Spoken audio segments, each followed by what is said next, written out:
get everybody to stand, please, for the second pledge of allegiance. We're going to get started. I pledge Allegiance to the flag of the United States of America and to the republic for which it stands, one nation, under God, indivisible, with liberty and justice for all.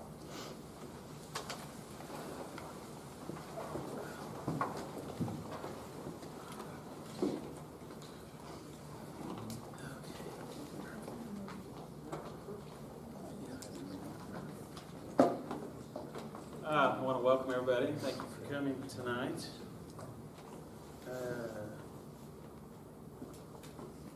First up on the list, consent agenda. Anybody have, I guess everybody had a chance to kind of go through all that. Anybody got a concern, they can pull out, revisit? If not, I would welcome. Make motion to approve the consent agenda. Second. Motion and a second. All in favor say aye. Aye. Opposed, nay. Number 3, education spotlight. Junior high elective courses.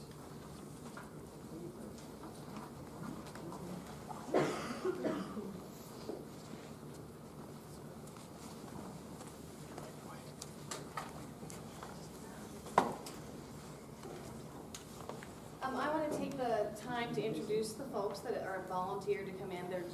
I had to bribe them a little bit, but, we'll talk about that later. But Christy Thomas is our social studies teacher, but she has also taken on another role as a reading teacher for our kids. Ginger Lackey as science. Libby Mills is our librarian, but we do not let her do that all the time. She is our DRE tester. Plus, she's teaching reading and some ELA courses for us. Valerie Luce teaches science. And Austin Lawrence should join us as soon as baseball practice is over. We added some new electives this year, and we wanted to highlight some of them. But unfortunately, if we addressed every single elective that's out there, you'd be here more than our allotted 10 minutes. So I'm going to turn it over, and we'll start alphabetical. And Ginger Lackey is going to talk to us about anatomy. Parts and parts. Which one do I push to go? Just a space bar.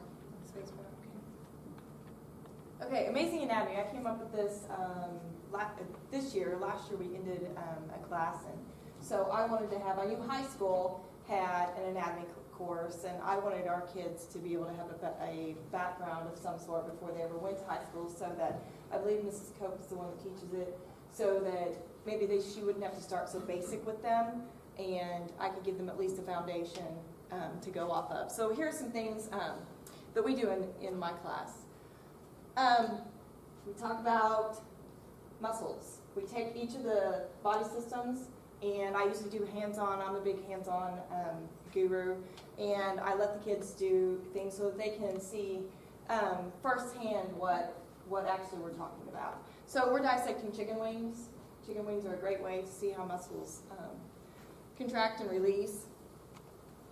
The digestive system, this is my favorite one. This is the one that always makes their stomach turns a little bit. We do an activity where they go all the way through the digestive system in a Ziploc bag with all kinds of goo in it. Basically, it's soda and crackers. But as you can see, we've got a student over there. He's holding the end product. Yeah. And I had a couple that almost got a little sick. And I said, guys, it's soda and crackers. The circulatory system. We actually created a working 4-chamber heart model. We need to tweak it a little bit, but kids thought it was really, really cool to be able to squeeze those balloons and watch the simulations go through. We listen for heartbeats as well.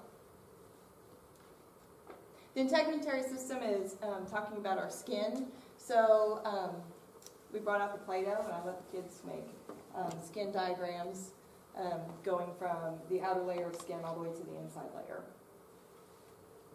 And that's a completed skin model. I had them label everything so they knew exactly what each part was. The skeletal system, that probably is one of them that takes the longest to go through. We got some bones donated to us through the art department. They found them in their cabinet somewhere, and they're huge. So anyway, I've been told is that they're cow bones. So they're really easy to look at. They're very large, so we can see all the different parts. Don't know how old they are, but they're pretty old. That's part of the spine that the kids are analyzing. This semester, I put in how do we use our joints and bones, and we did that by just taking simple different sports. And I had them do some of the things that we do in sports, and then they had to sit down and think, okay, which joints do we use, which bones do we use, so they can put that into a real-life scenario. And then we've got our skeleton that I only require the kids to learn 19 basic bones. There are 206, and I did have some students ask me, oh, I thought we were going to learn all 206. And I said, no, wait for that for college. I don't know how much Mrs. Cope makes them learn, but I want them to at least have the basics. They had fun doing it. We named our skeleton Tina. And then the very last project we've done so far, I've had the kids make skeletons, small skeletons out of modeling clay. So, and they had to label all 19 parts on it as well. And there's two. We're not quite proportional yet, but for their first time, I thought that was a pretty good job. The clay wasn't too. It dries really quickly, so I may have to go back to Play-Doh. I know some of you guys, I think, came through my room first semester and saw the very colorful Play-Doh skeleton. And then this fall, we were awarded some grant money, quite a large sum, and these are the, 6 things I got to buy for us to use in the class. There had been a letter written, and kids had been asked, what are some things we can have in anatomy that would make this an even more enjoyable class? And they said, hey, models to look at, things to see that we could take apart and we can put back together. So these are 6 of the things that I was able to purchase for our anatomy class. And that's it for me. Huh? You can go on to just the reading. I'll come back to the art. Okay, good. Okay.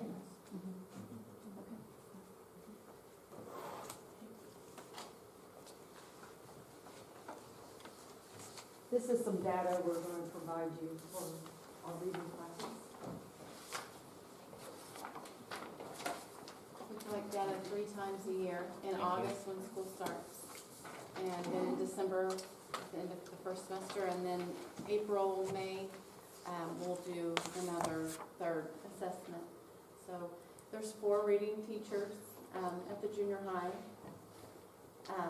The first thing that we look for with our DRA assessments is we look at fluency, how well they show expression while they're reading, the speed that they can read, and then miscues and errors.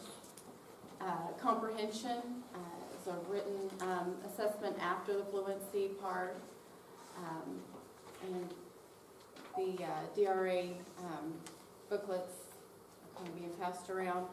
We have students, it's a wide range. When we get them, sometimes they're can be as low as 1st or 2nd grade, and then we can test them all the way up to 8th grade with our kit. Let me explain this real quick. These are a few of our books, but on the back there's a level on them, like level 70 would be 7th grade reading level. And then this is what the students are reading, and then these are the forms the teachers are using to figure out what the miscues, the errors are, and there's a rate and all on there that for their fluency level. So that's kind of what the students are required to do, and they have to pass the fluency first before we move on to the comprehension piece. And we're looking for them to be on grade level, but once they hit the fluency piece, we will go forward with the comprehension level to confirm that that is the actual level they are functioning on for both fluency and comprehension. Okay. We serve regular students. That's been the last few years. We've done a regular population. And then this year, our new subgroup, we did start servicing the special services students. And one of the things that goes along with the special services is we noticed in our data, our subgroup performance with IEP students was not making any progress. And based on last year's ELA results, over 70% of our kids with IEPs were scoring below basic and basic. We weren't even getting them close to proficient or advanced. And one of the things that we had not been addressing was their reading levels. And so this year, Dr. Lakin let us turn around and pull some of those kids in so that we can at least move those kids up in their reading levels before they get to high school, and hopefully we'll see a better performance on their scores. We serve over 70 students in the reading classes. When we start, obviously, we have a larger number. In December, some do graduate out.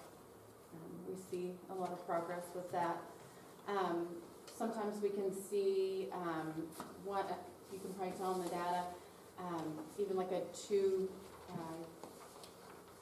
two-year grade level bump within that school year. They're smaller classes, so it's easier to work with them.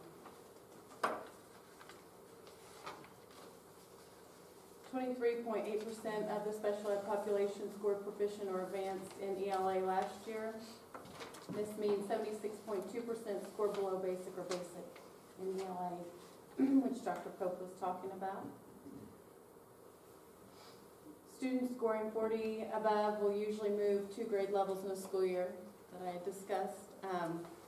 Below the 40, it is harder. They're just further behind, so it takes a little catching up.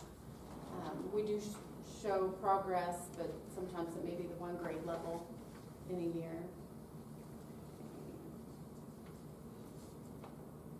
And we took, is the volume, I think the volume will need to go up. We have a couple of videos to show of some students reading. The 2 students that I'm going to show first are in a reading intervention class with Mrs. Parker. Oh, sorry.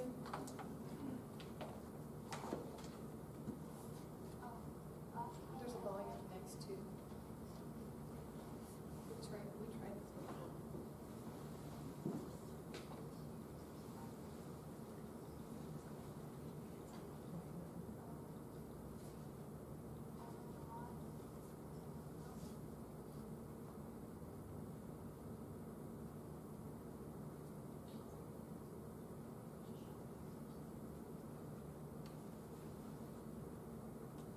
I know that some of you were in here when I did the test run right before we were.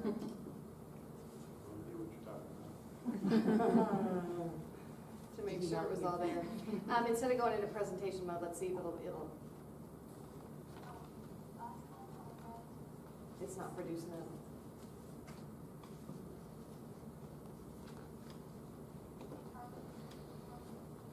Kevin, any ideas? Volume on your laptop? Hmm? The volume on your laptop?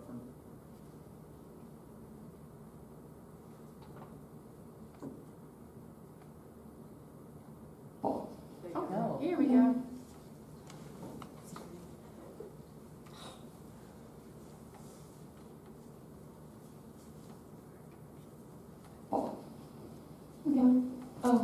Last time I read was in 5th grade with Miss Wilson. I kind of didn't like it to then.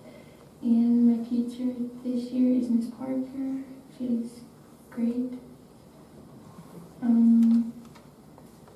learned a lot with Miss Wilson and with Miss Parker. I think we should keep offering reading because some kids need it to help them read in the grade. She was pretty shy, by the way, and she didn't really want anybody to see her face. She wanted to do it, but she didn't want anybody to see her. Hey, Carlos, call Aunt Flora. You will need to know how to do this when you have your own restaurant. She was making salad. Carlos had just walked in.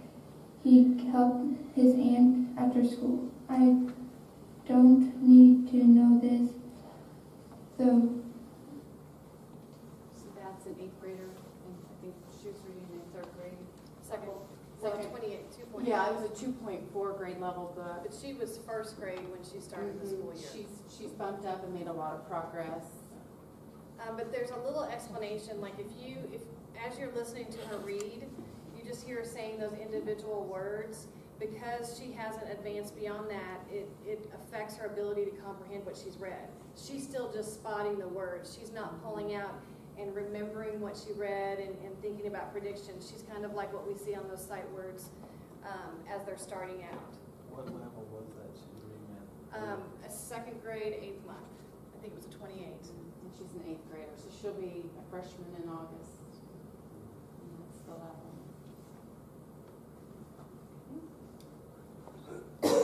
Here's one more 8th grader. The last time I had a meeting was in 3rd grade, and Who was your teacher? Miss Wilson. Did you like it? It was alright. It was pretty fun. I learned a lot in her class, In whose class? Miss Wilson. Okay, what about now? I learned a lot in Miss Parker's class. Do you think we should keep offering reading?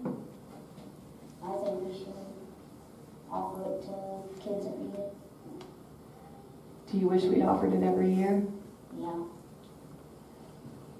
Anything you'd like to say, Ms. Parker? And then he's reading 3rd grade. He's moved to whole grade level in less than a year. It was a warm Monday afternoon in September. The Blasters Annie's soccer team was practicing. Annie looked over at the sideline and saw her best friend, Leah. She had come to watch. "Hey," Annie called out as she walked over to her. And then we just have one more quick one. This is a student that is in 7th grade that reads at a 7th grade reading level. We just want to be able to compare.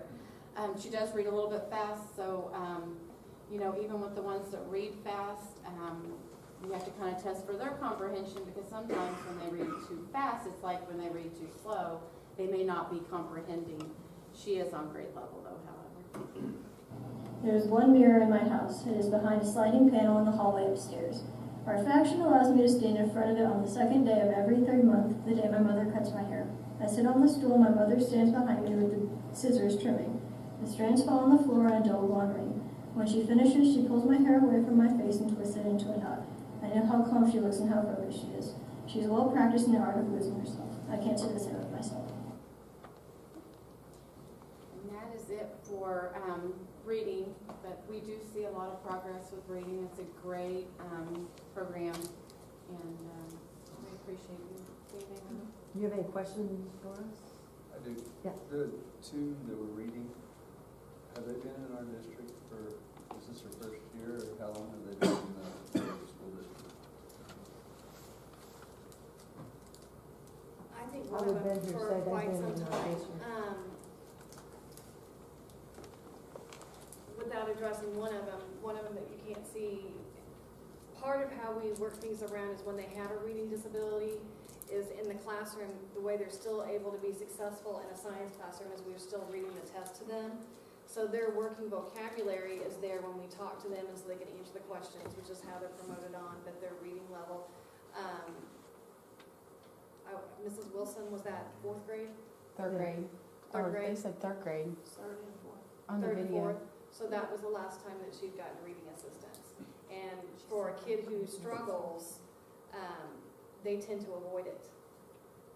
And so probably, I would say she was pulled out at different times to have accommodation so that she could respond and move forward with some of the other content that she had not. She's with us. And we neglected her last year. Beth? Hi, I'm gonna let my kids speak for me.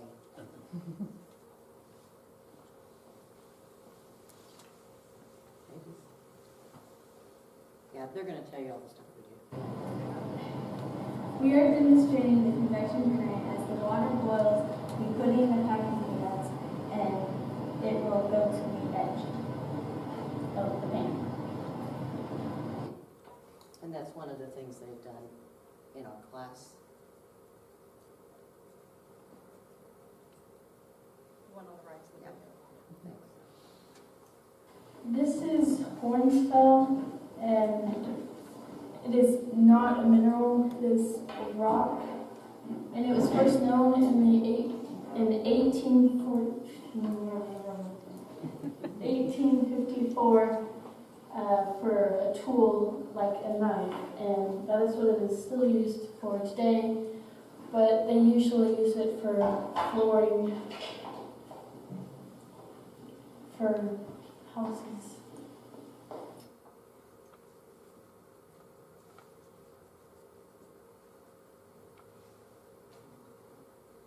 This is model C4 strip. Oh. Can we cut it? So he was trying to demonstrate the C4 and it And kind yeah, of he just took it a little too far. kept going. All right. Got it for Lawrence. I'll go ahead and go for Mr. Lawrence since he's not here. One of the things we added this year was Woodshop 2, and they have an opportunity since they were in it for a semester last year to kind of try to move on to some advanced projects. Now, what you're seeing initially is Woods 1's projects, so you have the birdhouses. Anybody go to Cracker Barrel and play the game? So they make those, and then also a Lazy Susan is one of the things. But they're going to be moving on to some of the advanced stuff. But all he has here is the pictures of the kids using the machinery, and you'll also get to see that particular machine that Ethan's at on the right is one of our new ones that was purchased in the grant, so they're already up and running.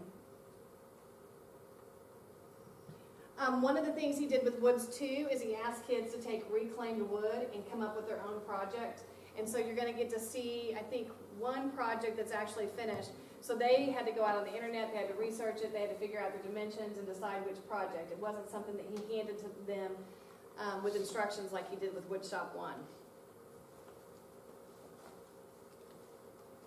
The one on the left, he has finished his. At this point, he's the only one that's finished the reclaimed wood, but we still have quite a bit of time. So he's going to start an additional project. And then these boys are working, I believe, on jewelry boxes. They were making some big. And then this is a list of their future projects, or kind of a visual of what their future projects are going to be to offer for the kids. And for the sake of time, I will just send the art PowerPoint in my next Friday feature so that you can see some of the art projects. I think we kind of went a little bit over. Okay. Any questions? I guess to follow up on what Michael had asked, I mean, are there resources for the reading program that we need, like for those students? Or, I mean, do we have enough? I think David has a reading specialist, and I hate to talk for him, right? At that point, it was something that we just kept looking at our data, and we were noticing that there was an issue, and so we were able to go back and approach Dr. Lakin and see if we could do it. The struggle you have with some of those kids is pulling them out of all the electives, and then all they have is that core. So we manipulated this year to get them in those classes so that we make sure that it doesn't ever happen again.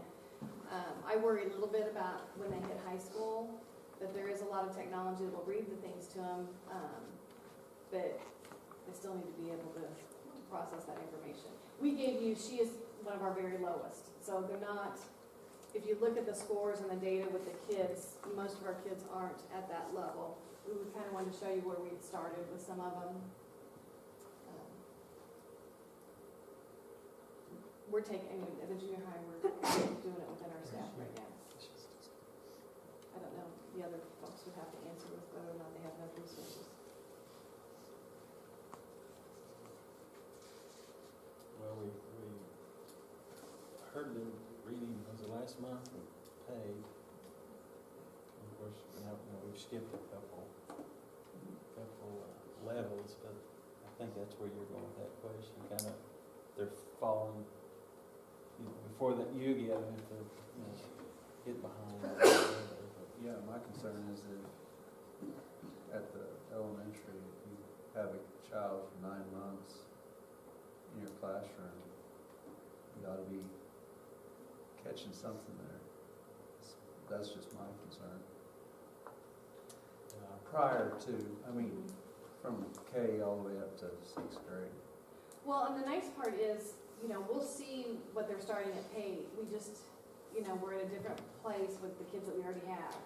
So where we might have missed them, hopefully we won't see us missing that. And at the junior high, we won't neglect it. Because we were sending them, the last 4 years I've been here, we've been sending them to the high school without ever working to improve their reading. And we were doing it for regular ed kids. So we were doing something wrong in our building that we were not meeting the needs of those kids. Well, and the thing is if you get them to the high school, and, I mean, I don't have to say that, it's hard enough to get them through math, but if they can't even read, how are they gonna do math to pass tests? So then it makes it hard. It's just a chain reaction to everybody. Many of these kids too have transferred in and out of many schools. So they may not have been with us for. Well, no, that's why I was They've been asking in and that. out of That was my schools first and- question. Yeah. I'm We not get a sure how lot. many years those two. yeah. I'm not sure. At some point they were, and like she said, they could be here, they could be at Annette, you know, Rona the next year, they could be in Lynette, and then back to us. We've had those 2 individuals, this is our 2nd year with them, so we did not service them as 7th graders. I think it's a mixture. When you look at the DRA folders that we get from the elementary school, because they do test them all the way down from the last, 4 or 5 years they've been tested. And some of the kids have been in Aurora the whole time, and then some are new. So it's just a mixture. And we have some kids whose parents are really involved, and the kid comes in and they read just like the last young lady, but they're reading so fast and they don't recognize that there's a missing piece in their comprehension. Well, one of the things that happens in the DRA test is they catch that comprehension issue.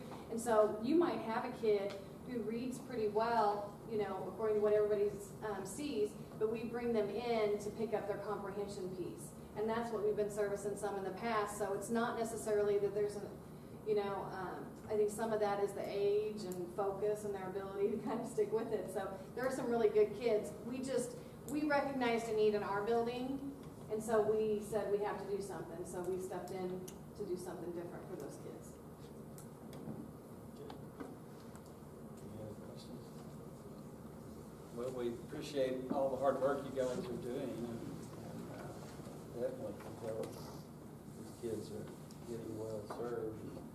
I know that Mr. Colton probably appreciates you, all the hard work, preparing them for his building. It's a whole spreadsheet next year. Yeah. Well, thank you very much. Thank you. Thank you for having us, and I'll send the art so that you can see the displays. Yeah, together. thank you.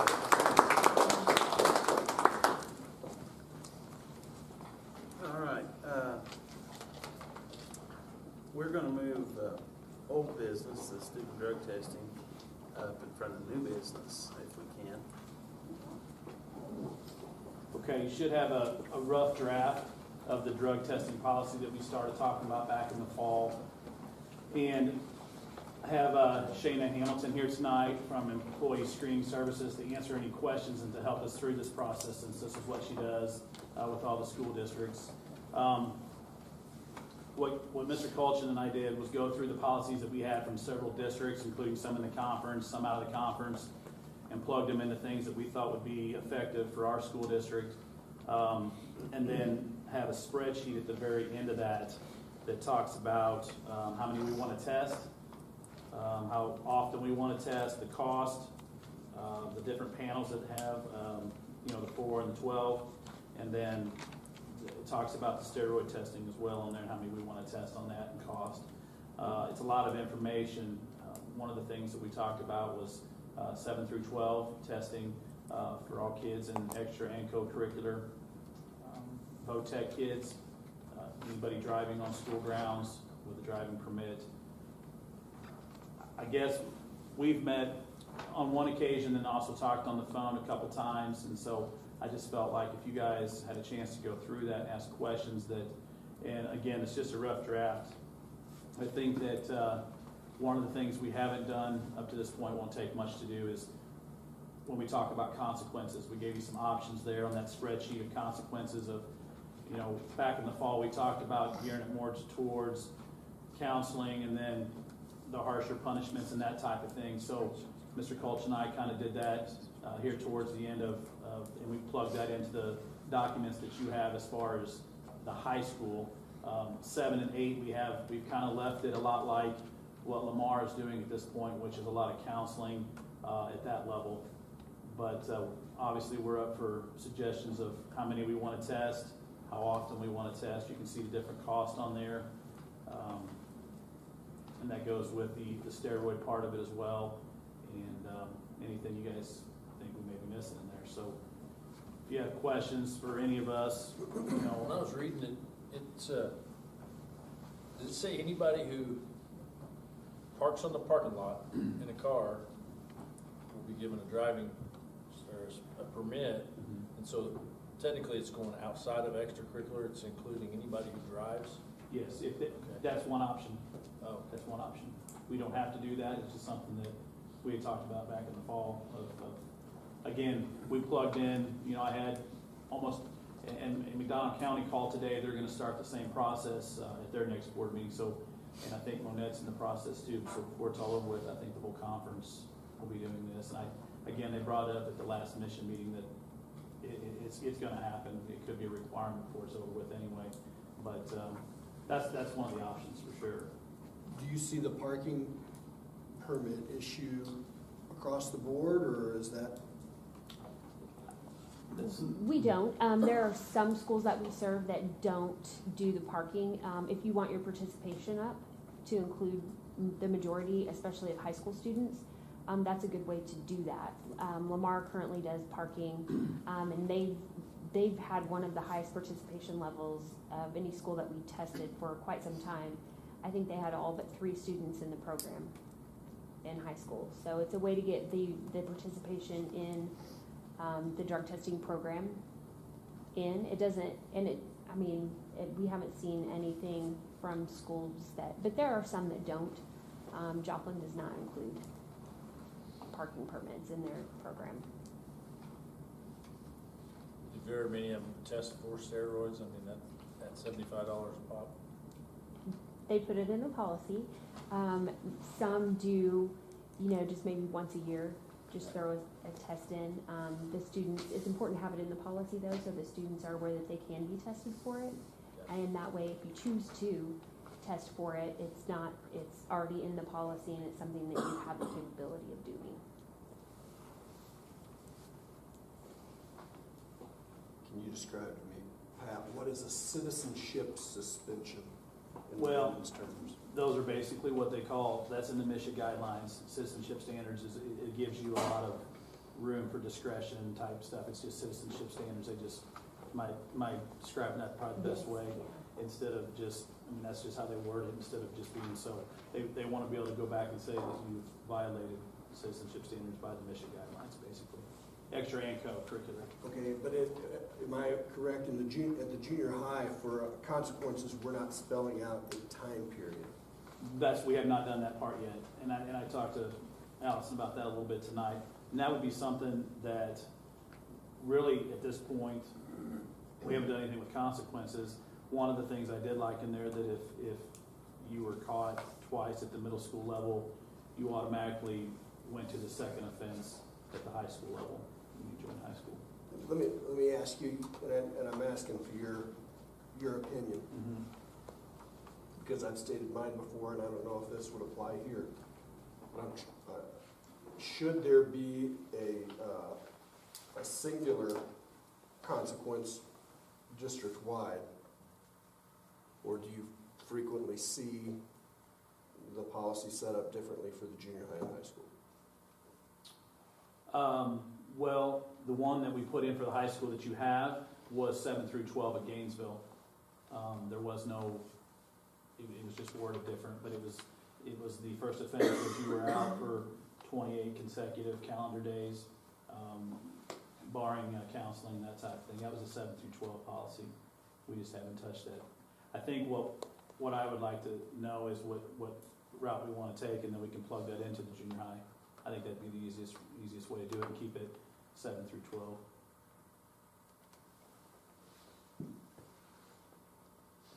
It just makes a Well, I mean, difference. when you guys were doing that, was it thinking that, you hope that not too many junior high 13-year-old kids, 12-year-old kids are doing it, but I know they are. Are you trying to, looking at it as if they're not as mature and they might not know any better, so we're gonna kind of not be as... And that would be something too, that, I don't know what kind of policies you see 7 through 12, if it's all the way across the board, if they have separate ones. Is it usually just all the way across the It's board? all, yes, and you have looked at a lot of the different schools Yes. that we do, so. Yeah. So I guess it comes down to how harsh we want to be that first time around, or we don't want to be, or it's really how we want to set it up. I mean, there's so many different options, and we've looked at a bunch. I think if we're looking to put it in at the beginning of next year. I mean, we're not saying we're gonna put it in next month. I mean, and you let them know, hey, come August 1st, if you're driving or whatever, you will be drug tested, that no penalty's too harsh, because they're gonna know way ahead of time that not to be doing it, or you're gonna pay the consequences. One of the things I left question marks by was the off-season portion of that, just because I was gonna ask you about that, as far as if that runs through our shootouts and team camps in the summertime, and do you see that very often through? We don't see that very often. A lot of the schools that we do testing for will sometimes do a bulk test at the beginning of the school year, where they'll ask us to come in and test, everyone going into a certain sport, football or, whatever. But in the summer, we typically haven't done much student testing over the course of the summer. I know, for example, Branson has us come in right at the beginning of the school year, and we do a bulk test where we're testing everybody that's coming into high school, all the new high school students, or anybody that's transferred in or starting a sport. So it is definitely something that we can do, but no, we don't see that very often.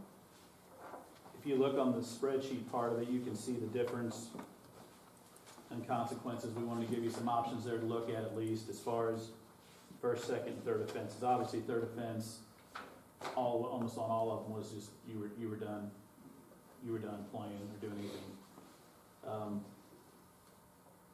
The first offense ranged anywhere from counseling all the way down to 9 weeks for a first offense, including counseling with it. So you can see the difference in there.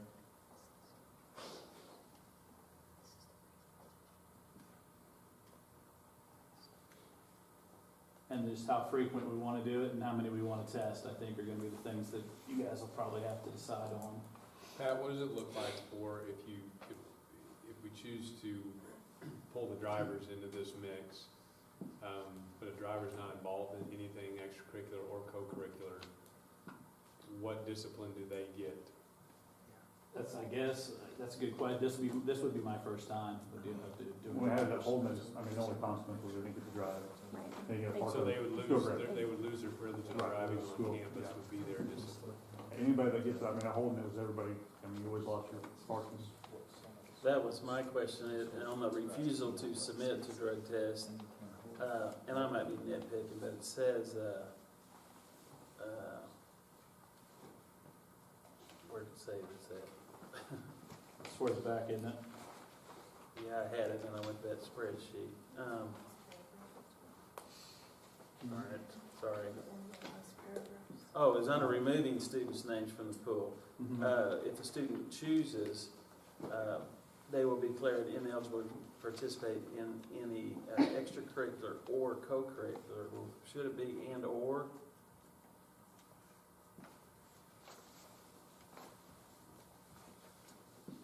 And again, I might be nitpicking. Yes, it should. I mean, they wouldn't be eligible either, correct? Right, yeah. And then it says, and privileges normally given to the Aurora RH student participants for 365 calendar days. Does that also include the driving privileges? What other privileges are there? I mean, what other, I think what it was worded other that would way, they be just cover denied? anything that, like dances, being a class officer, you know. Just that's- anything outside the normal Yeah. school hours, school classes. I mean, that's pretty broad, I like that. But the, not only the co-curricular, but the extracurricular.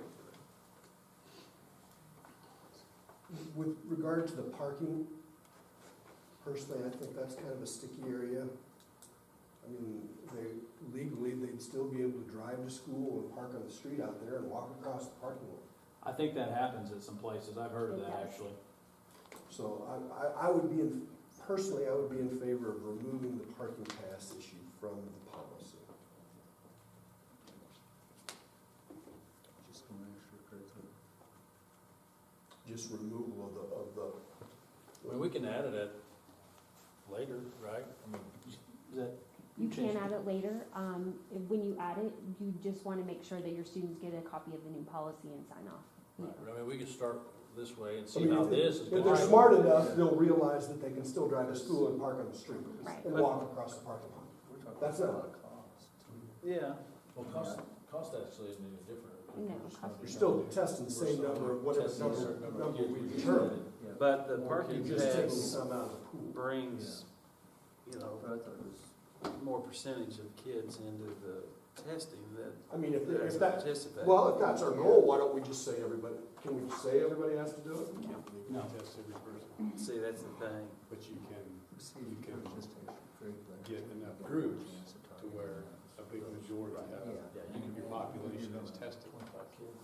So that's why they would throw in the drivers. So you're basically just targeting any co-curricular and extracurricular. You reduce your odds Kids. of getting the ones that we started this conversation on, which was the sports. It's true. The bigger the pool, the less chance they have of getting Yeah. picked. Absolutely. You know, But- if you're really targeting, That's what I thought that was what this whole conversation started off of. And a high percentage of our kids that drive are gonna be in extra co. They're, I mean, it kinda goes hand in hand, so. I think we still catch 90%. Well, it's the fear of getting your number called. I hope they don't catch anyone, I hope it's purely preventative and they all Yeah. stop. Yeah, I meant catching 90% of the people into the pool without the parking. Yeah. I mean, when we throw the parking in there, there's just a loophole to it that everybody has to acknowledge. Maybe the kids aren't, I'm sure the kids, The only they thing are is they're not wise gonna enough have- to work the system and they can. We're not necessarily achieving our goal of safety if they're driving here anyway and parking out on the Right, street. and with having a resource officer, I mean, them parking across the street, I mean, we'd be able to, I mean, It's kind of red flag. really know where to park, but, And there's probably no parking out there. We're at the park cemetery. yeah, that, yeah. And I personally want to include everybody. I don't think they'll be able to park on our lot and not be tested. I have a question on the difference in the two tests, and I mean, tell me if I'm wrong, but I would assume that the 12 panel, with the abuse of prescription drugs and those things, that's really going to be probably the one we should use versus. That's what we kind of. Yes, it's been the trend that most of the districts that we have been testing for, you know, they have, many of them had started with the 4-panel, but with the increase of hydrocodone, oxycodone, really increasing, they bumped up to that 12-panel because it will test for the prescription drugs, Xanax, ecstasy, which isn't a prescription, but, so that 12-panel will pick up all of those. So by law, do they have to know exactly what we're testing for? They don't have to know exactly what you're testing for, and as long as your policy is broad enough and says, has the terminology, you know, is included, you know, up to, I mean, you don't have to specify exactly what you're testing for. So they wouldn't have to know, they just know they're getting drug tested.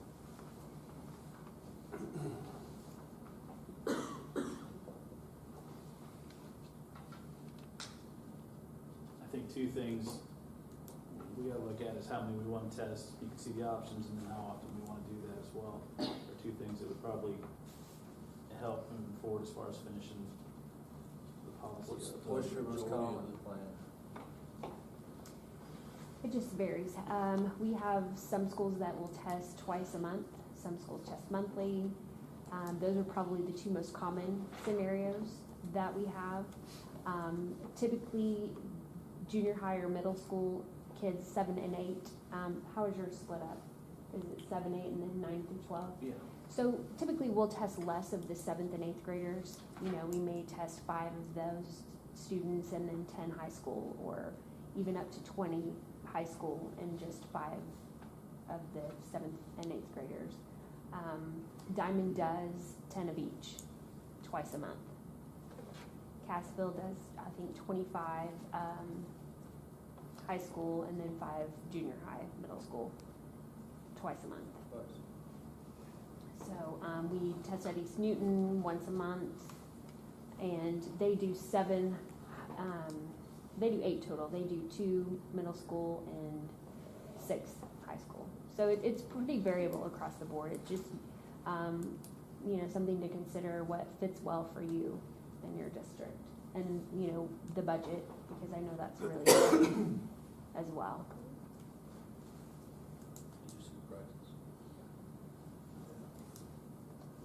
What works in our budget?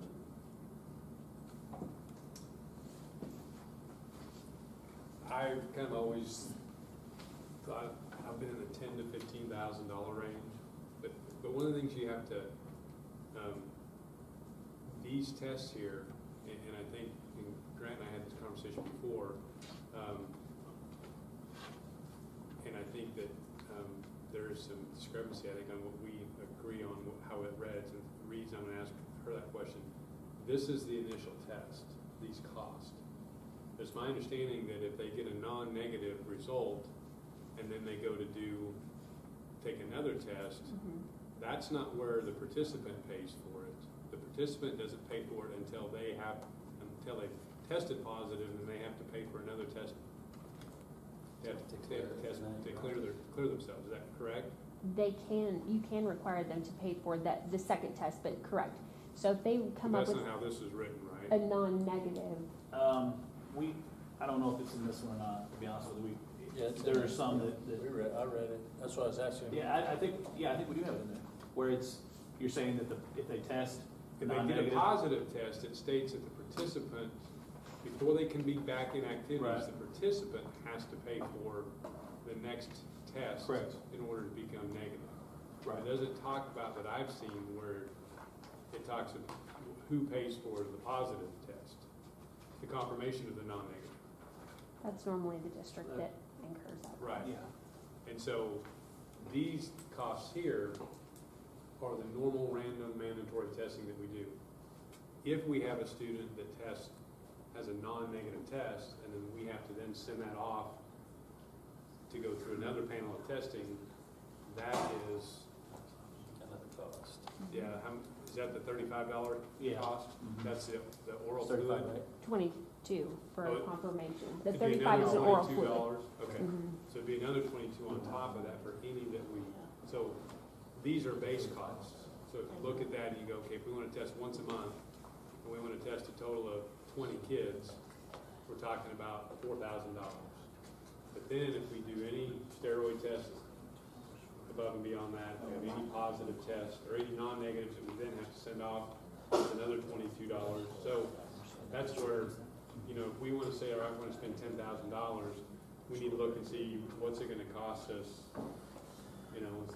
What plan is going to be $7,000 or $8,000, because we know we're going to have some other tests that eventually we're going to be great if we never have to. 20 steroid tests, you're gonna have $1,500. Exactly. So basically what you're saying is anybody that tests positive is another $22. Anybody that has a non-negative. A non-negative on the instant. Right. And then it goes to the lab. And you could probably estimate your percentage is going to be maybe 1 to 2% ever that test non-negative. That's good. yeah, the basic goal is for us to, hopefully none of them ever test negative, and it's a deterrent, and it gives them a reason to say no. For the most part, we have, and I can provide you with a percentage if you'd like over all of the student testing that we do, which ones come back as non-negative and have to be sent to the lab, if that would help. I didn't get to bring that with me, but.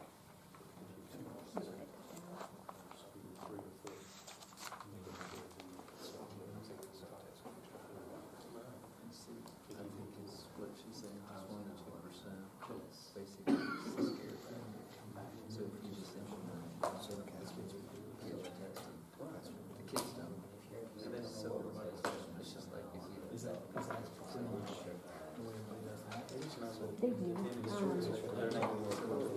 then if you're requiring them to pass one and get back in, they pay for that. I would suggest maybe, to go ahead and do the test here, even if you guys for it, and then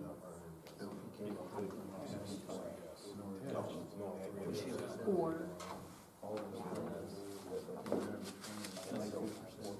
If we chose to test once a month, could we test on random days, or would we be set up for the 15th of the month every month? oh, no. No, we would test on random days. Sometimes we would, be at the beginning of the month, sometimes at the end of the month, and different times of day as well. I mean, to get it after 3 days.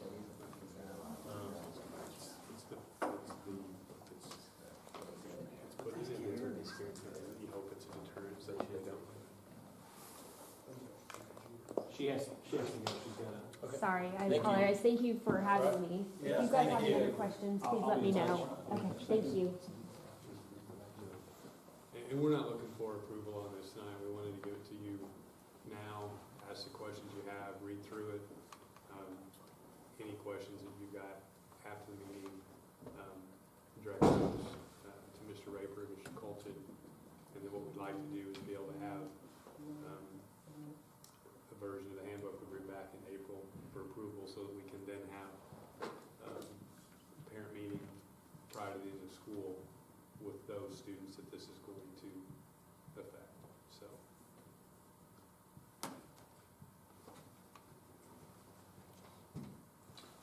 So are we saying to take the parking out? Does you guys think that's something we'll take out of there? If we're trying to test higher for extracurricular, that's the only way you're gonna be able to spot them. Yeah, I personally would, I just hate to think that anybody that doesn't participate in co-curricular, extracurricular, but still comes here, isn't ever gonna get tested, personally. I mean, crying out loud, we spend a lot of money just on our parking lots. Here they drive in. And that's my opinion. I think kids are smart enough to know, well, I don't have to worry about getting tested because I don't do any of that. Mm-hmm. But if you include everybody that pretty much walks through the doors, there's a fear. I realize the percentage goes down for certain participants and stuff, but I mean, still luck of the draw. Your number's gonna get called. There's, that chance is there. But that's my opinion. Somebody can change my way of thinking and have that.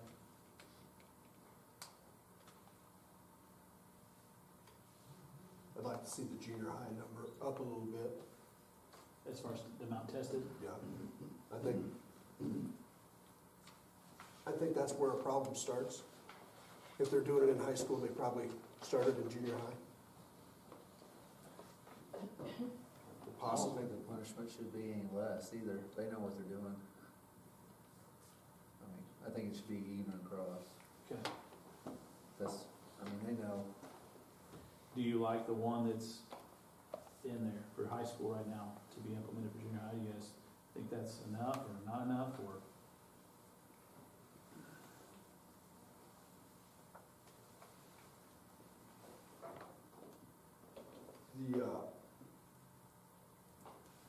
I'm sorry, I'm looking for it.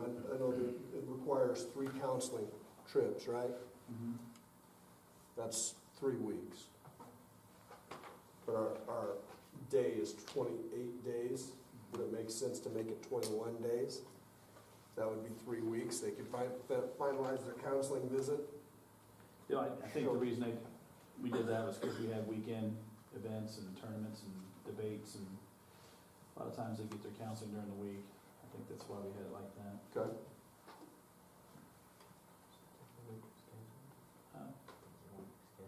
Yeah, that's true.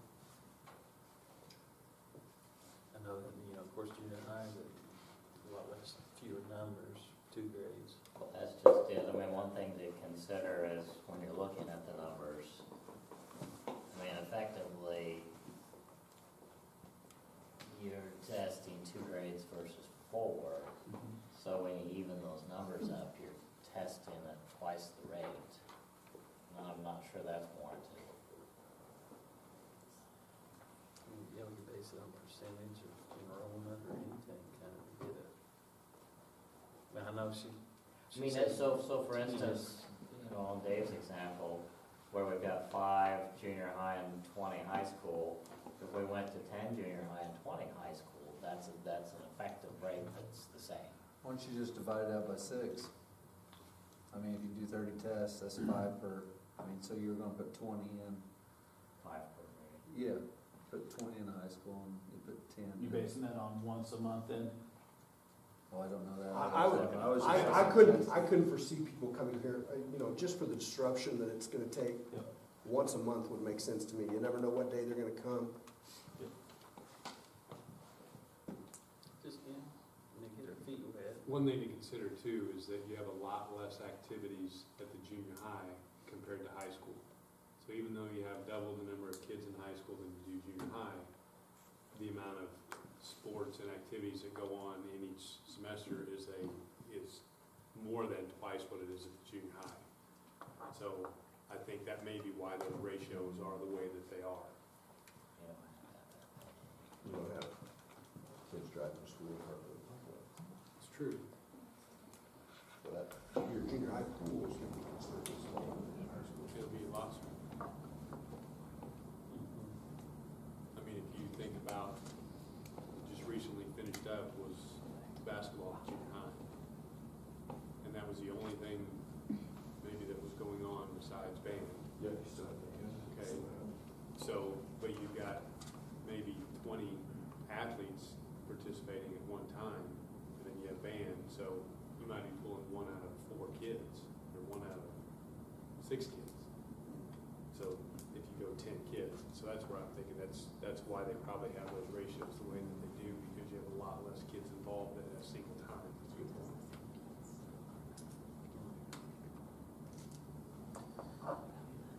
But even though the activities, you're still testing them, right? Even though activities aren't going on. Right. Well, you would, yeah, Because they're participating. That's a good question. If kids aren't involved in an activity at the time of testing, does their name get? Or they signed on at the beginning of the year, Yes. right? They're signed So, at the beginning. so that's good, because even though the sport's not going on, you still have them. That's the way I understood it. Yeah. They sign on. So if they're start not the involved in year. anything and they test positive, then there's no discipline. Well, there will be, when they're, Counseling. it would move to when their sport is? Well, that would, yes. Can you do that? Yes. Yeah. Yeah, I thought you meant if they weren't involved in anything at any point in time. Yeah. No, yeah, which goes to that parking thing, to me. Can't really get them. But the way the policy reads is they're suspended for 28 days from the date of the positive drug test. From school. No, from the activity. So if they're So not. you need to switch that. So if they're not in basketball and they test positive, they're suspended from anything extracurricular or co-curricular for 28 days, so they may not receive any discipline if they're tested. See, that policy. There is one, somebody does do it to where it goes to their activity that they're involved in. Yeah. I don't know which Because one. that the means next that if you're a activity. basketball player in the spring. the next you're gonna activity, do say- something Because you think you can get by with it. So if you're a basketball, you don't play football, you just play basketball, and you're one of the lucky ones who get drawn in September, Yeah. 28 days will be gone in October. Right. Basketball practice starts in November.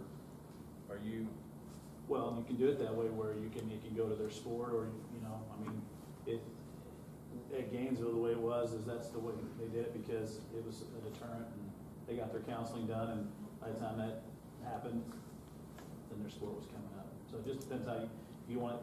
There is, I can't remember which school district does it, but there is one that says, you know, if you get caught and you're not talking about, then you go to their sport, the next sport.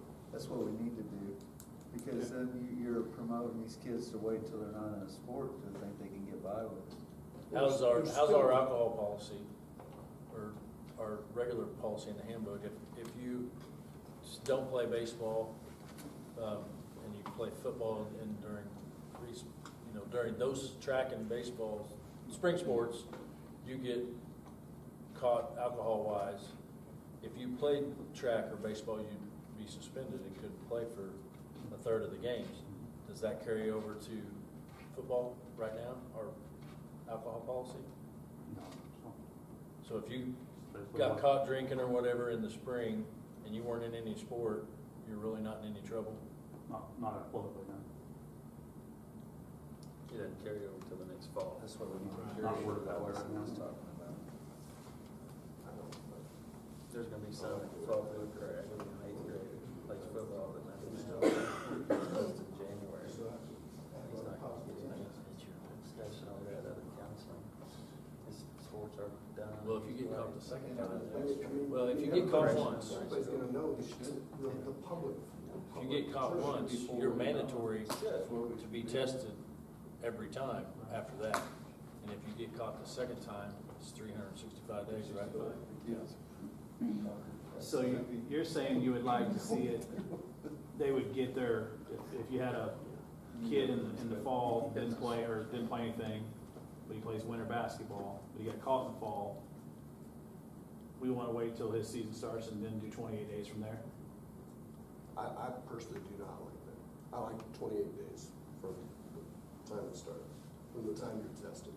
Yeah, and I guess I mean- if they do get caught, if they got caught in the fall, But if don't and they have just to play go on, basketball, what are you gonna do to if them? they ever get caught again, They still have. they're out for a year. It's not prevent, I mean, that's the main Counts, goal. yeah. Counseling. Yeah, but then there's no repercussion for sports, and that's where you're gonna get them, or banned, or whatever. You will the second time. Yeah, you'll Second time automatically around get a for a year. retest. Once they test positive, then they have to be tested every time. So, they go into that where they would be tested every month, and if they ever did get, Pat, then they're out for 365 days. You said that's one school does it that way, out of how many that you've looked at? I think it was just East Newton, to be honest with you. Out of 10 policies you looked at, 5 or 10? Probably. So they're gonna get tested. I didn't know. We might not want to do a whole They're required to be tested every time. After their first. Oh, okay. They get tested every time. They don't, And who pays that? which drives our cost up. We do, even though they fail? So that means once a The month or? participant must also provide at the expense of the participant a negative test result conducted by the testing company contracted by the school district. So the first test, if they test again after the positive test, after 28 days or whenever it is, that's their responsibility. But if they test negative, then they're still on that hook of every time that it's tested, they're mandatory testing, but then that becomes our responsibility. So they're They're gonna cost responsible, us, they're responsible for the first negative test that they get coming back. they're gonna cost us almost $300 a year. $22 a pop, 12 months out of the year, or They just could, the 9 months. They could if they were tested, if they tested positive their very first month, that could cost an additional $300, $200. Can we not put that on them, You can if they wanna word participate? it however you want. I don't think it's our, I think in 8 years of having, that I've been involved with the policy, I think there was 3, maybe 4 instances where we actually had had to keep testing them. Okay. I guess it falls back to what she said, the 1 to 2%. Yeah. But I have not been in a place that's done steroids before, so. Okay, that's not how that goes. So how do you even go about that? Is it put into the program, or do you just have somebody that you think and you? I mean, how's this, I mean, it's a $75 test. Or random. Is it a random, Renee, that Mm-hmm. all at once we, Or random. And she was saying like, if you mean, you can decide whether you wanna just do one lucky number is gonna get steroid tested, or all 25 of them are gonna get steroid tested one time. Kind of goes back to my question, do they know what we're testing for? that's gonna be hard to even, It's gonna be in there that we're testing for it. we just don't test. Yeah, She basically said it's in their policy more as a, it's how you word it, so the Okay. wording could be, we could be Yeah, cause testing you'd for all never that. catch, yeah, who you want to catch. probably not. If they're dumb enough to be doing all that, if they're dumb enough to get caught. Hopefully. I will tell you that she's probably, Dr. Pope's probably had as many, not as many, but close, dealing with drug-related stuff as maybe I have this year, probably. Whether it be pills or marijuana or whatever. We can, I'm assuming we contract year to year. Sure. So we can amend that, after a year sample, we can amend it if the board Tweak the chooses numbers. to tweak the numbers a little bit. So if we did 5 junior high, 25 high school, 12 panel, once a month, costs us around $5,940 Minimum cost. minimum cost. And then so, you know, Any you might month. have another couple thousand in retest. Oh, no, you wouldn't even, I wouldn't I don't think think you'd have you that need, much. no. I mean, if you're 1 to 2%, that's 30 kids, 270 tests. You know, 1% is 3. Yeah, So, So it's you know, you pretty close to that be figure, 3 to yeah. 5. So, I mean, you might add a few $100 more, and then depending on, your steroid testing is gonna be a big expense, depending on how much of that you do. That's your monthly fee, right? I mean, it's gonna be $5,900 for the year, but that's just your random. Correct. At the beginning, you have to test everybody, don't you? You don't have to. You don't have to. I mean, that's entirely up to you. I mean, if you choose to test every single student in the fall that's involved Okay. in something, I mean, No, I was just asking. that would be a lot of extra money. I mean, I didn't know. Yeah, no, you don't have to do that. So we do a pre-employment But you could, test everybody. you know, Take them if you wanted, that month, the initial testing to be higher than those 30, you could always, you could do more if you wanted. Oh, no, I'm fine with that. I just wondered if we had to on cost. I was looking at it.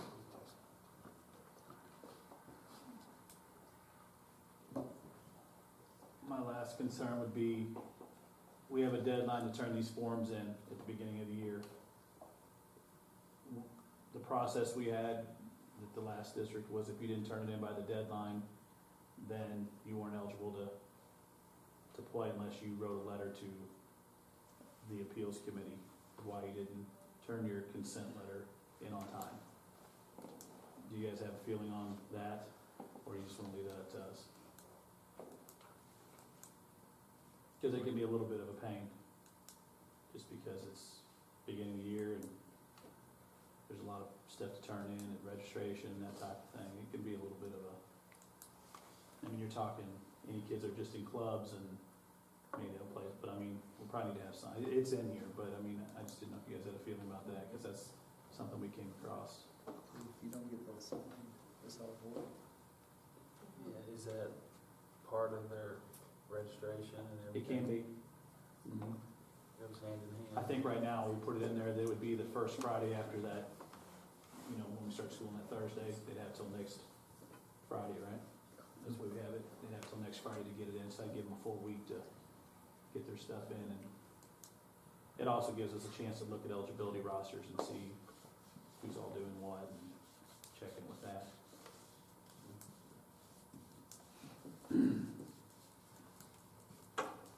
The problem you have with it is those kids that maybe do FBLA or something and just don't think of it as, and then all of a sudden something comes up and they hadn't turned it in.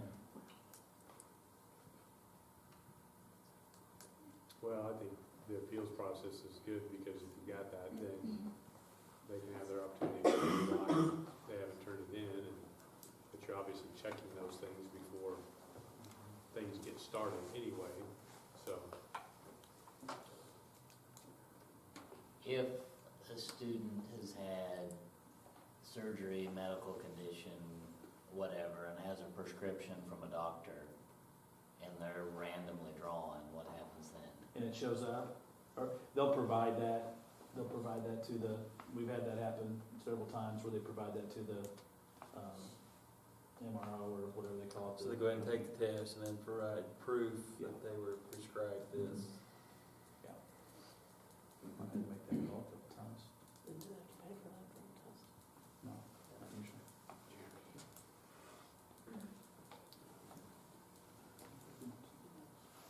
Those I'm seeing the 5 junior high, 15, 20, 25 high school. What's your guys' opinion? 10 and 20?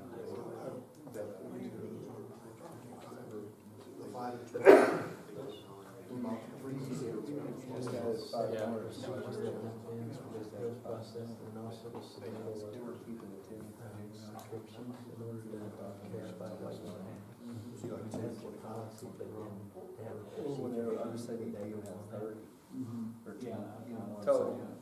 No, I'm saying if you didn't think the high school was high, I think you still need 10 as junior high. Because there's a lot of stuff. Well, that's my question. But if you want to add one to junior high, you need to add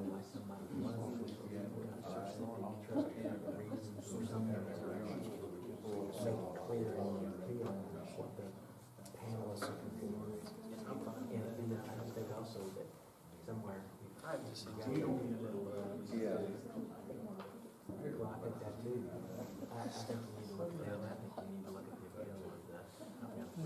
I just think that it's in that place, it's gonna, like an ADP sign, there you go. And I agree, maybe we'll see that. I think that just would I think we'll do the next one. Do I? And they may not buy it, but they have links for it. Okay. So we're gonna be locked in for a whole year.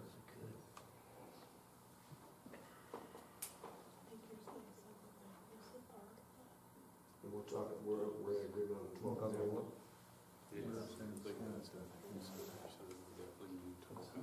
But do we need 10?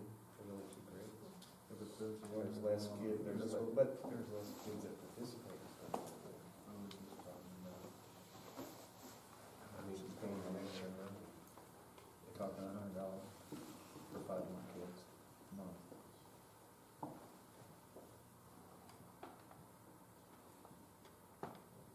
I mean, maybe there's more going on there, more about the junior high than high school. I think if you go 10 and 25, we're still gonna be well within budget of what I anticipated this would cost.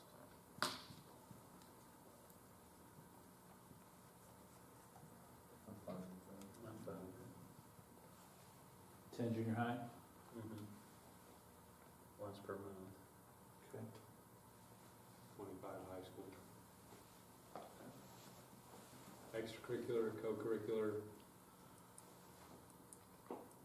Anything beyond that at this point? I know Scott's expressed his opinion regarding those that drive and park on school grounds.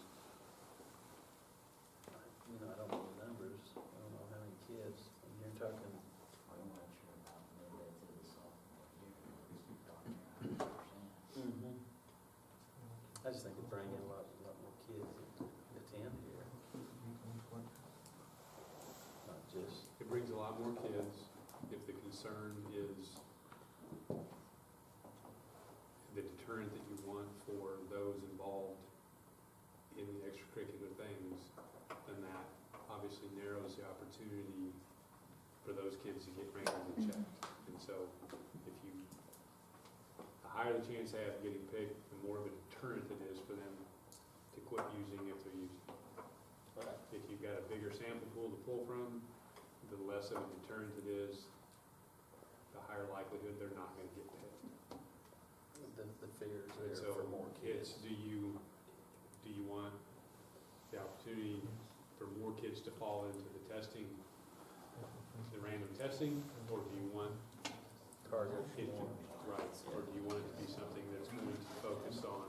I think some of them said the main reason why we brought this subject to begin with was the problem that we think is going on, and we want that to be deterred. If that's the case, then I think you then leave it at curricular and co-curricular, co-curricular and extracurricular.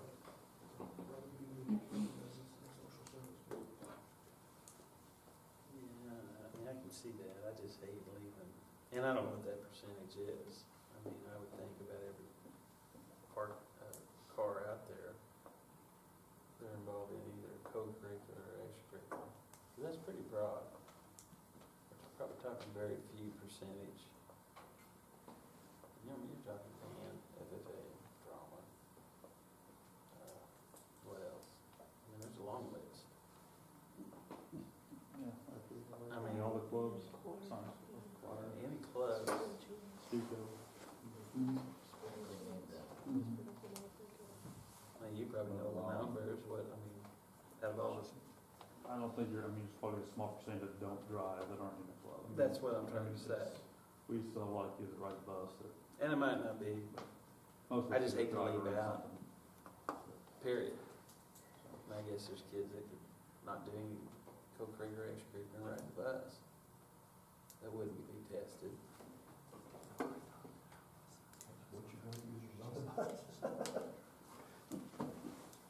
I don't know. I mean, I'm well, I can always change it after a year, I guess, but I just hope we're not leaving a group out that ought to be subject to random testing. I just hate to leave anybody out, period. That's my 2 cents.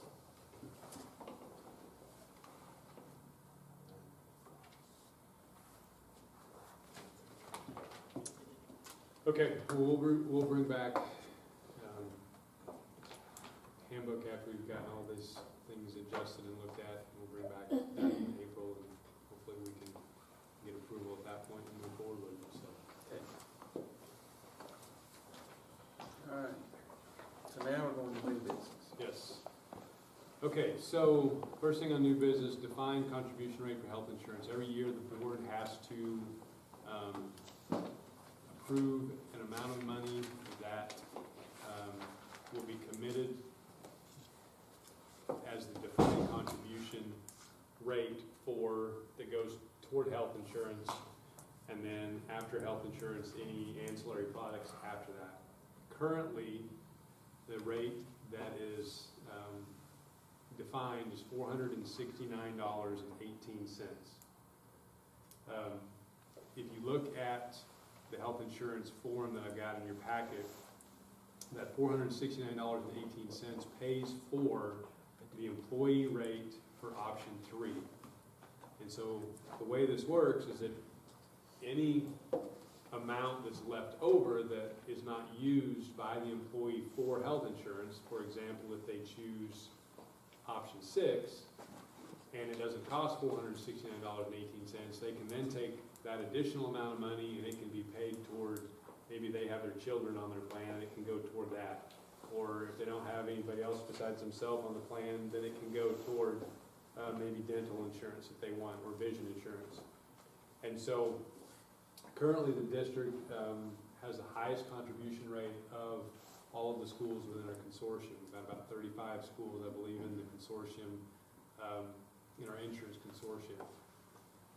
The rates, as you'll see for next year, have been approved and have a 2.5% adjustment. That's probably the lowest increase in health insurance rates in probably 10 years, at least. The reason being it's so low is that, if you remember, the consortium that we belong to is a self-funded trust. So any of the money that we don't use as a consortium to pay for insurance claims, the consortium keeps all that money in their reserve. The more money that the consortium builds up in the reserve, the less risk we have of spending more money than what we bring in. And as of January, the consortium had about $3.3 million in reserves, and that's from just a year and a half. So the consortium, the trust is doing very well, and therefore the risk isn't there like it has been. And so the Board of Trustees, which I also serve on, we recommended to the consortium a 2.5% increase based on all the information we were given from the actuaries.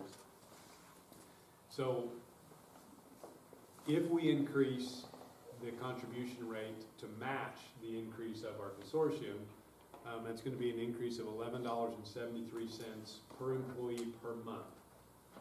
That equivalates to about $28,000 increased insurance expense for the district next year. That's a number that I'm very comfortable with within our budget. So that would be my recommendation, would be to increase the defined contribution to $480.91, which still covers 100% of option 3 and then any option below that. So the lowest expense of the option would be option 7, and that's $374.62. So if somebody wanted option 7 with a $480.91 contribution rate, they would have roughly $105 that could go toward dental insurance or vision insurance or towards what they pay for their children. So they have that money to do what they want. Now the only thing they don't have is the option to take the money if they don't want the health insurance. If they don't want the health insurance, they don't get the money then to do what they want with it. So, any questions?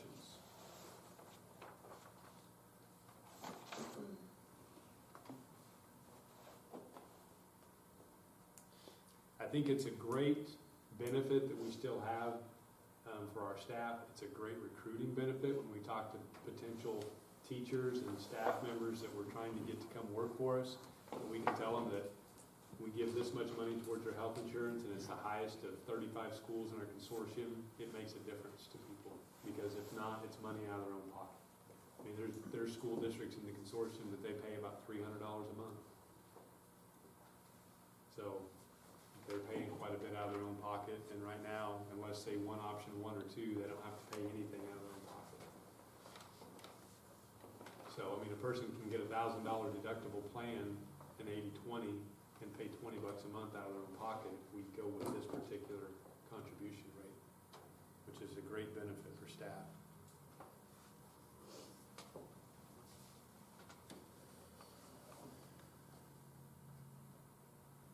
We kind of talked about if we need to look in the future, setting a limit. And eventually we'll get to that point, because you're not always going to be able to continue to go up, but based on where we are right now with budget and with that increase, I'm very comfortable with that additional $28,000. But I think eventually, yeah, we're going to have to say, okay, what's the maximum amount we're going to contribute? And as long as we're in compliance with the Affordable Care Act, then that's where we're at.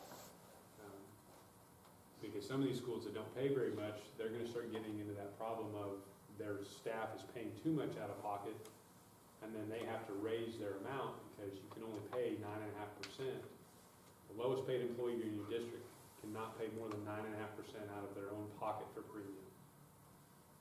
But that goes off of that base plan, which is right now $374. So we're not anywhere close to that, obviously, but and hopefully the consortium continues to do well and we stay healthy, and that's why we emphasize so much with health and wellness and making the right decisions, because it's our money. I mean, it's every person that does those things. It matters. And as long as we stay healthy, it's very feasible that we could see a flat line on insurance rates if we get a big enough balance. And that would be amazing to say next year we're not going to see an increase at all. Well, the school as an employer looking at a 2.5% adjustment, I mean, that's very reasonable for health insurance, and it's well within what you typically think of as a 2 to 3% cost of living adjustment. Based on that, I would recommend that as a district we pay the increase for the employees. Second. can we reword that motion, because we have to have it in minutes, to a motion for a specific defined contribution amount? $480.91. Yes, thank you.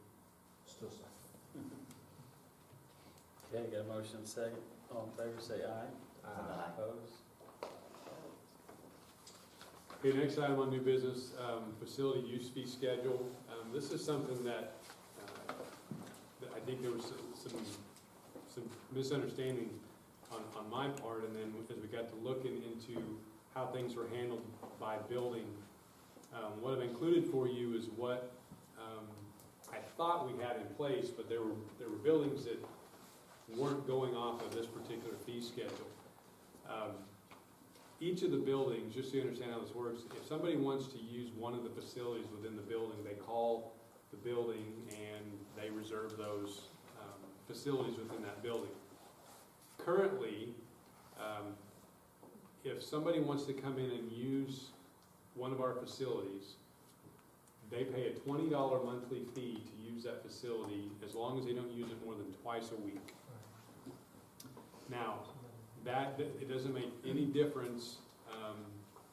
For example, if you look at the group C that I've got there for you, if you have somebody that comes in and they are making a profit off of why they're using our facility, they can do that twice a week for an entire month, and they only pay $20. And personally, I have an issue with that, because these aren't people a lot of times that are even paying taxes in our district. There's somebody that's coming in, they want to do a coaching clinic to work with kids one-on-one. Those kids pay them $20 an hour, and they're paying $20 to use our facility for the entire month, and there's no utility cost, there's none of those things, as long as it's within the operating time frame. I'm not asking at this point for an approval of anything to be changed. I would like to get your opinion on this, and as far as really groups B and C, and what kind of a pay structure do we need to be looking at, if any? Or are we okay with the fact that you can have a group that comes in and they want to have a garage sale in the Armory, and they can walk out there and make $5,000, and they pay $20 to use the facility? What is our policy even on letting outside of our district use our facilities anyway? On whether they can? Yeah. They can, as long, and that's where this, But I mean, I know they can, but do we want them to? I mean, that's what I'm trying to, I think there needs to be, I think this kind of got sheltered back behind a rock, and there was and because we've got 5 of 7 board members that, are within 3 years, and this has been in place way before that. yeah. And so I'm getting a lot of questions from the different buildings on different things, and so that's where this conversation started being brought up, that there wasn't consistency, and then, okay, what exactly is the policy? In this document that you have in front of you, not every building has this in front of them to operate off of. So, I mean, there's times when they get charged $20 and they don't even, there's no cost to recoup the custodians from coming in and open things up. There's no cost to recoup utilities. I think my biggest problem is, I know in the past, a lot of our youth has been denied the facilities, whether it's extracurricular or in school, because of some out of town somebody else has already got using it, reserved. and that's not right. I mean, that's what it's there for, it's our taxpayers, our district. That don't answer about the fees, but Right. I think we need to start Obviously, somewhere. if that group, It says here athletic teams, and then if all members are Aurora RH students.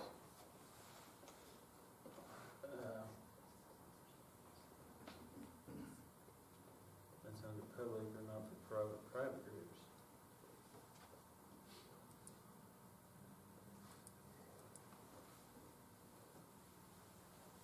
This whole Schedule's confusing to me. Very confusing.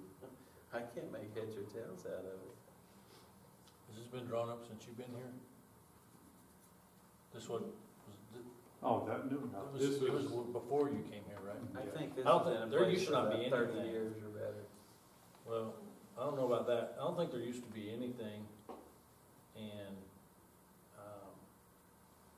back whenever I was coaching, there was a lot of youth traveling baseball teams that were starting up, and there was a batting cage in the junior high. But there was also a bunch of, youth or traveling soccer teams and basketball teams. And they There was such a demand, and some people were booking it, like I said, for 5 days out of the week. Well, I think Mr. Miller came up with a plan, came up with this, to charge $20 and limit it to an hour and only twice a week. I might be wrong, but That's when they changed the law. It's like. Well, what they did is, Yeah. they wouldn't let you schedule, they got to where they would only let you schedule a month at a time, because some were If you didn't call scheduled the in right 2 to day, 3 months. yeah. you lost the whole month. Yeah. And they were also using different facilities to get around that. Let me, You know, I'll bring something back, times a week. Different I'll bring something camps. back in April, Yeah. that addresses some of these things. And it's not anything that even we have to approve in the next couple of months. I'd like to have something in place by the beginning of July so that when moving forward with the new school year, we've got what we want in place and that can address some of these concerns that we've got, so, okay. Okay. I think that's a good idea. Okay, finally, February 26th, bids came in on 3 projects. We had the sealing and striping of 4 different areas, asphalt areas in the district. We had the roof of the central office building that we purchased and also the brick repair on that office. Let's start with striping and sealing bids because in my opinion it's the one that's the cleanest. You've got the bids in front of you. They individualized the specific cost for each of those areas, and then you have a total. To explain the one for Bishop Construction, the one price, which is actually the lowest price you see on there as far as the total, is 1 coat of seal. The other price is 2 coat. All of the other bids from Super Seal, Kelly Bishop Construction, and Springfield, those were all 2 coat bids. Bishop Construction added that additional cost if we were to do 2 coats. So with that being said, you can see what their bids entailed. And the other thing was is that Bishop Construction did not specify that they would be cutting out the bad patches of asphalt and fixing those. It was crack fill. So, but you can see the details of what all their bids entailed. We have had Kelly Bishop do work for us in the past. And they've also done work at both Marionville and Hurley. When I had bid projects prior, in my prior district, I had talked both to Larry Brown and Doug Arnold regarding this company. Great recommendations then. Dan has great recommendations as far as Kelly Bishop goes. And because of that and the fact that they're the low bid for the total project, that would be my recommendation, would be to accept the bid from Kelly Bishop.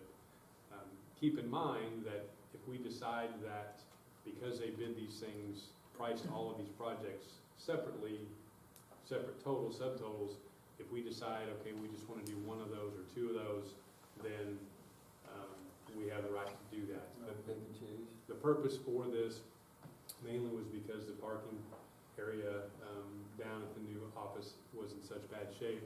But when, after talking with Dan, he said the north parking lot at junior high needed done as well, which it does. And then so did the bus loop around Robinson and then out in front of the maintenance area. They've been around, they're a good company. Yeah, they do good work. They're So. originally from Marionville area. When's the last time we had this done? Well, these particular, Do we do this yearly? not Somewhere- yearly. They're- Somewhere or the other, not the same spot. We should be in pretty good shape for a few more years. just did the high school.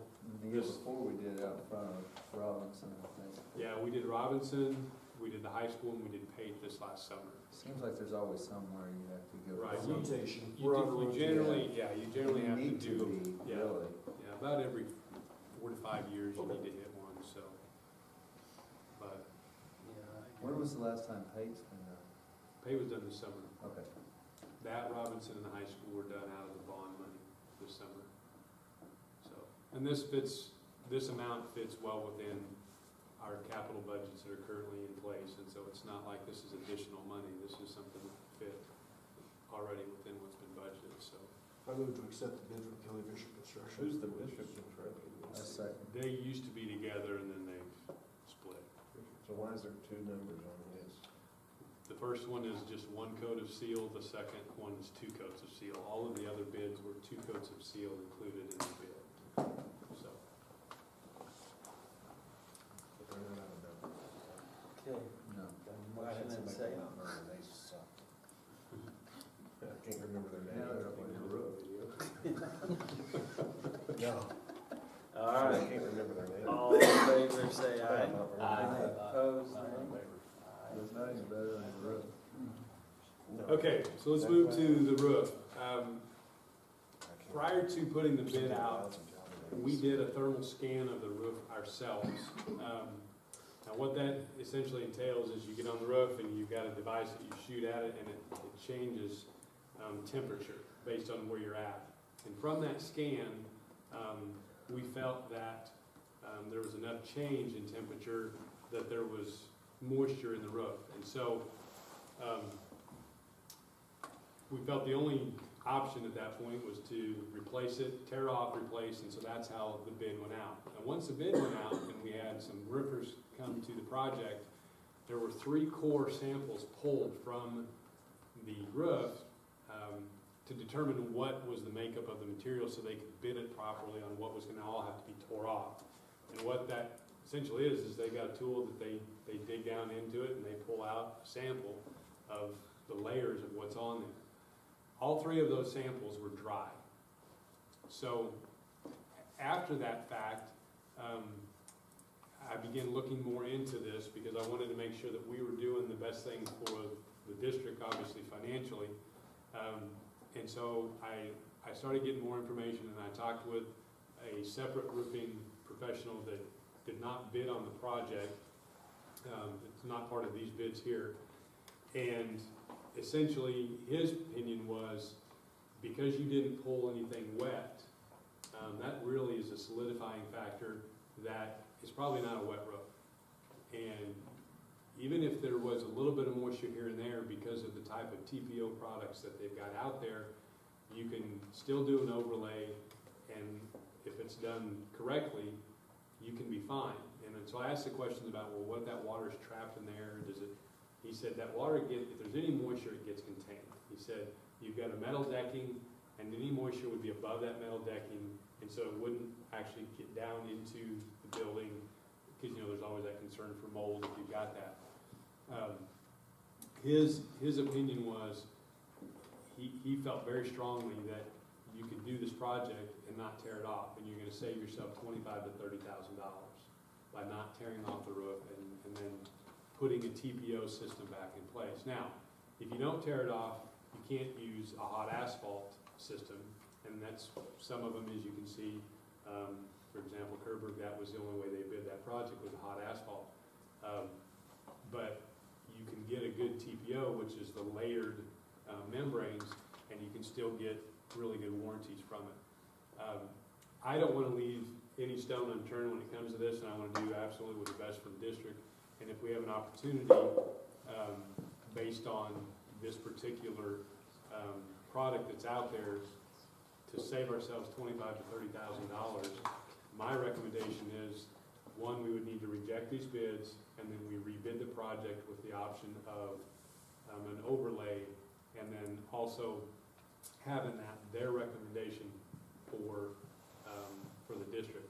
Now, along with those lines, what I would suggest is that once all those bids come back in, that person that I would want to recommend, we have them come to that meeting and explain to the board their recommendations, so you guys can ask those questions you got, so you have the confidence in selecting the right type of bid. But if something doesn't need to be tore off, What about the weight you keep adding to it? They probably added to it over the years. right, Yeah, and based on the cord that was pulled, that's not an issue. That's how it is. No, it's not an issue, because depending on what would have been pulled, if there would have been several layers, then yes, you would have had a problem. But the TPO is much, much lighter material than what you got when you put that hot asphalt on there. So that wasn't a concern. I did ask that question. So as far as the time frame goes, if we reject these and we put it back out to bid, it goes back in the paper Friday, and it runs for the next 2 weeks. They have plenty of time to bid it. I bring a bid recommendation back to the board in April. If we end up doing an overlay, it's a 2 to 3 day project. That's it. And the time frame we've always wanted to be under is let's get it done before July 1st. And so there won't be any issues with that either way. Even if they end up tearing off, we're still going to get everything done in a timely manner. So do we need to make a motion? Well, yeah, if my recommendation is to reject these so that we can rebid it and get some bids in on overlay as well. I make that motion. A second.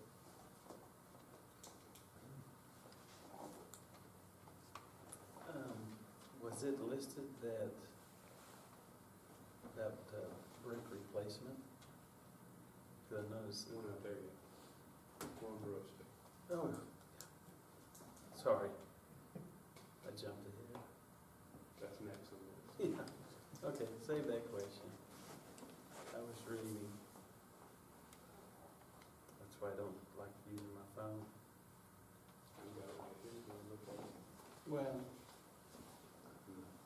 no, that's what I was reading. Go back up. I know. I'm Oh, not there. You're one ahead. I'm reading my glasses. Okay, we got a motion second. I just had a question. All in favor say aye. Aye. Opposed? Sorry. No, don't worry about it. Okay, so now to the brick repair. The bid that went out for brick repair was repair, tuck pointing, replace any bricks, and seal accordingly. One of the companies, Matlock Painting, came in and bid to do that project, but instead of putting the traditional clear brick seal, he bid it to put like tinted paint, if you will, elastomeric coating. Now, in your packet, I wanted, or not in your packet, separate, a separate document, I sent that to you in email. I wanted you to see, because I needed to wrap my brain around what he was talking about.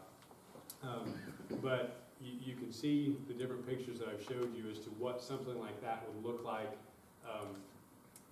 if we were to go this direction. Here's the problem with that. I knew that's how he was going to bid the project ahead of time, but I had no idea that also within his bid, he was going to bid painting all of the fascia, painting all of the trim, the handrails. Essentially, the outside of that building would be completely brand new on appearance. The first picture that I gave to you was the actual picture of what the bank looks like right now. And if you go by there and you look at it, it's an old, tired building. Cleaning the brick up, tuck pointing it, putting a seal on it is not going to change the appearance of that. After talking with one of the companies that bid the project with the traditional seal, they were not happy at all that I was considering taking the bid for Matlock Painting to the board for approval because none of them had the opportunity to bid that the same way. You've got a lot of rules and regulations when it comes to bidding projects. Last thing I want is for one of these companies to sue the district because they didn't have equal opportunity to bid the project. And honestly, I want everybody to have equal opportunity because I think you get better bids if you have that. I just think the low bid with Midland Restoration, they didn't provide any references whatsoever. The bids were not consistent. They were only dealing with 50 repairs of bricks instead of 150. We've used MTS before. So my opinion is that if we're going to spend $20,000 to take care of all this brick, but yet it's still going to look like the same old building, why not spend another $5,000 and have a brand new looking building? And it's gonna add a lot to the downtown area. Maybe some of the other buildings downtown would take a look at it and go, wow, let's do the same thing, and it helps that whole area. You may not like that look. I mean, you may not like the look at some of these painted buildings that have brick. If that's the case, then there's no sense in rejecting these bids and bidding it out that way. I personally think that those buildings look really nice when they've got that old tired brick and they've been taken care of the right way. But in order for us to go that direction, we need to do the same thing with the brick that we did with the roof and reject these bids, and then I'll rebid it with the elastomeric coating, but also to include the entire outside of the building. One thing you're going to get is you will get some brick, you'll get some masons to bid it, but you're also going to get painters that are going to bid that as well that we didn't have previously. I don't know what your thought is on it. I just think we're going to have a much better looking building and probably only spend $4,000 to $5,000 more in the end. So will all bids be like theirs with That's how, painting all upstairs and that's how the bid exteriors specs, and how it'll be yes, listed? that's how the bid specs will go out. No, I think immaculate, like, I like the before and after pictures. Yeah, nice to go with the darker color. Do what? It'd be nice if you could go with the darker. I've seen some grays that look really good that are darker and it just pops, stand out. Yeah, I'd like to stay away from beige. Be nice. Beige is boring. Didn't the pharmacy do that? Rustic In front of gray. there? Yeah, if you just take a look at professional pharmacy and how Yeah. nice that looks and how that stands out, brand new. I mean, it's gonna be the same thing, it's just on a much grander scale. And it's really not that much more expensive. And the elastomeric coating is a waterproofing coating, not a water seal, so it's a better protection against the brick. So, Motion to reject the bid and put it out. Second. we can't do the brickwork anyway till the roof's done, so it's not a timing issue either, so. Okay. All right, got a motion and a second to reject all these bids. All in favor, say aye. Aye. Travis, also include the tuck pointing, correct? Yes, and his bid did. His bid included tuck pointing, it included brick repair. It's Instead just, of the seal. it's the- right, and that was one of the complaints, is that you don't have to be near as detailed with the tuck pointing if you're gonna cover it up, as if you're not covering it up. So, this way it'll all be equitable and we can select the best bid, so.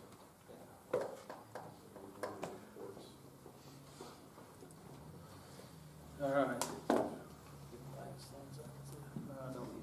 All right, we're ready for reports. AEA. I have Anything nothing to add? else to add. Anybody have questions? Just jump in there. I'm sorry. Thank you for all you guys for waiting. Sodexo Food Service. Nothing to add. I do on that. We had our DESI food service inspection.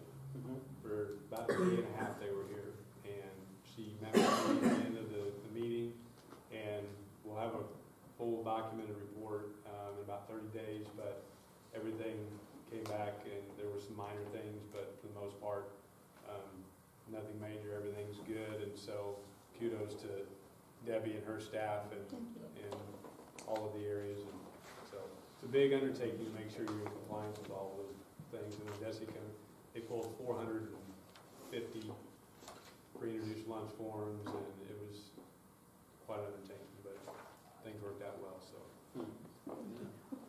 That's good. All right, Lance, Sodexo, anything? Nothing to add. Building principals, Dr. Key. Nothing to add. Like I said, if I go too fast, just stop me. Mr. Mays? Nothing to add. Mr. Bass? Nothing to add. She had to leave, didn't she? Mr. Colvin? Yes, sir. I have just a little announcement. The speech and debate team competed this past weekend, Friday and Saturday, at districts. And we had 2 students that qualified for state. We had Lauren Barrett who was in radio broadcasting, and Shane Everett for dramatic interpretation. So they'll be going sometime in April. They'll be going to state for that. Okay. That's good news. Mr. Redford, anything? Good, thanks. Ms. Nash? Nothing to add. Still nothing. Dr. Lakin? Nothing to add. Dr. Eads? Our report said it all. Hey, you keep saying what everybody else has said, so I'm just gonna switch. Yeah, keep on my toes. Well, speaking of keeping on our toes, in my report, again, you saw some more information from legislation regarding budgeting and funding, and it seems like about every week we get some different news on where they're going with the budget that Governor Nixon presented to them. So they say they're gonna have a budget approved well before the May deadline, so crossing my fingers and hopefully that's the case, because once they can get that finalized, approved, then that allows us to make some decisions that we're kind of holding off on making, so. But it's still looking pretty promising. Board, have anything? I have just a couple of thank yous for Garden Stakes. We gave memory of her dad, Denise Rapp. And you guys can read this. She just thanks the district. And then also one from Jill Holly Harmon. Garden Stakes too. Non passing of our mother. So thank the district for that. That's it. I guess that's a wrap. Thank you all for coming and yeah. Make a motion, we go into closed session. Your favorites. Second. Oh, That was a wrap. the quickest or the loudest?